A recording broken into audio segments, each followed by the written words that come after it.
Assalamualaikum warahmatullahi wabarakatuh. Saya Muhammad Tuki. NIM 214-22030. Kali ini saya akan menerangkan tentang pemikiran Ibnu Maskawih dalam pendidikan dan relevansinya. Sebelum masuk ke pemikiran, saya akan sedikit menjelaskan tentang biografi singkat beliau. Baik, langsung saja. Abu Ali Al-Khasin Ahmad ibnu Muhammad bin Yaqub bin Maskawih adalah nama asli dari seorang filsuf muslim terkenal yang sering disebut dengan sebutan Ibnu Maskawih. Nama Maskawih ini diambil dari seorang yang beragama Majusi, yaitu nama dari kakeknya. Kota Iran adalah tempat kelahirannya, di mana beliau merupakan anak dari Abu Syuja, Uwais, seorang pemimpin suku dari suku yang sangat sering berperang. Suku ini kebanyakan beranggotakan dari orang-orang Dailan Persia dan daerah pegunungan pantai selatan Laut Waswain. Setelah mengetahui siapa itu Ibnu Maskawih, selanjutnya saya mulai membahas konsep pendidikan Ibnu Maskawih. Namun sebelum masuk ke inti pembahasan, saya akan membahas tentang tingkatan potensi manusia terlebih dahulu, yang termasuk pemikiran beliau. Pemikiran yang Ibnu Maskawih miliki tidak jauh berbeda dengan pemikiran filsuf yang lainnya. Beliau berpendapat bahwa manusia memiliki 3 macam daya atau potensi, yaitu daya nafsu, nafs al-bahimiyah sebagai daya paling rendah, lalu daya pemberani, nafs al-sabuyah, serta yang terakhir daya berpikir, nafs al-natiqah. Selanjutnya mulai masuk ke inti konsep pendidikan dari Ibnu Maskawih itu sendiri. Konsep pendidikan Ibnu Maskawih itu menekankan pada pendidikan akhlak. Hal ini dikarenakan Ibnu Maskawih memiliki dasar pendidikan dalam bidang akhlak. Oleh karena itu, konsep yang beliau digunakan adalah pendidikan akhlak. Selanjutnya tentang akhlak, yang merupakan inti pemikiran pendidikan beliau. Pandangan Ibnu Maskawih terkait akhlak memiliki ciri khas dan keunikan tersendiri. Hal ini dikarenakan pandangan beliau tentang akhlak banyak yang terpengaruh oleh filsuf Yunani seperti Plato, Aristoteles, dan Galen. Dia mengelaborasikan pandangan-pandangan tokoh-tokoh tersebut dengan syariat Islam. Ciri khas pemikiran Ibnu Maskawih pada pendidikan diawali dengan pengkajian tentang akhlak atau karakter. Beliau berpendapat bahwa akhlak itu ada yang secara alami terdapat pada diri seseorang. Ada juga yang muncul dari kebiasaan yang seseorang itu lakukan. Selanjutnya, tujuan pendidikan akhlak.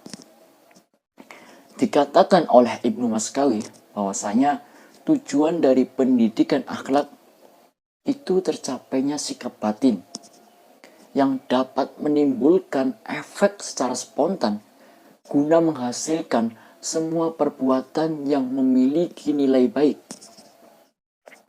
sehingga dapat mendapatkan kebahagiaan sempurna dan sejati. Selanjutnya, tugas pendidikan akhlak. Ibnu Maskawih mengatakan bahwa tugas dan tanggung jawab guru melalui ilmu rasional yaitu meluruskan murid, supaya mereka mendapat kebahagiaan intelektual dan memberi arahan murid pada disiplin praktis serta kegiatan intelektual supaya mendapat kebahagiaan praktis. Oleh karena itu, bisa disimpulkan bahwa pemikiran Ibnu Maskawih sesuai dengan pemikirannya tentang jiwa dalam diri. Selanjutnya, metode pendidikan. Pendapat Ibnu Maskawih berkaitan dengan metode pendidikan akhlak guna mewujudkan akhlakul karimah. Oleh karena itu ada dua hal yang perlu dilakukan seorang, yaitu satu, kemauan dari dalam diri sendiri untuk berlatih dengan serius dan terus-menerus serta menahan diri agar sesuai dengan keutamaan jiwa, sehingga dapat memperoleh kesopanan dan keutamaan yang sebenarnya.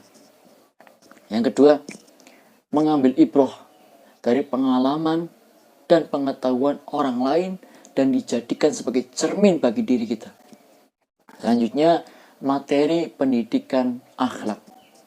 Ibnu Maskawi melakukan klarifikasi terhadap materi pendidikan akhlak menjadi 3, yaitu 1. Sesuatu yang tubuh manusia wajib atau membutuhkannya. Yang kedua, sesuatu yang dibutuhkan jiwa manusia.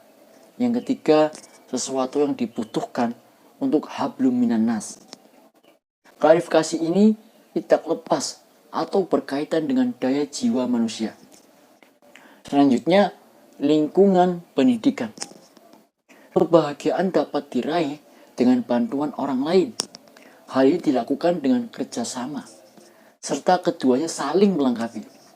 Situasi itu bisa terrealisasikan dengan cara manusia itu saling mencintai satu sama lain.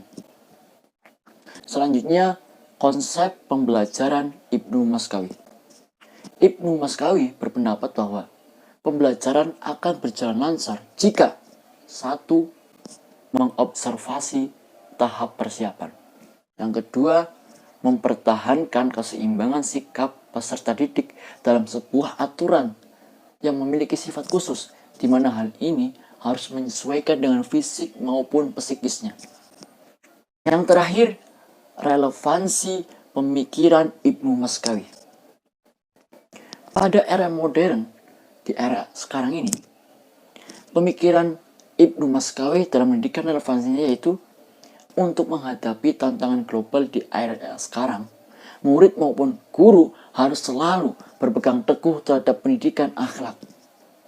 Dari potensi ini, dalam sisi rasio yang mampu memilah antara yang baik dan yang buruk dalam pendidikan.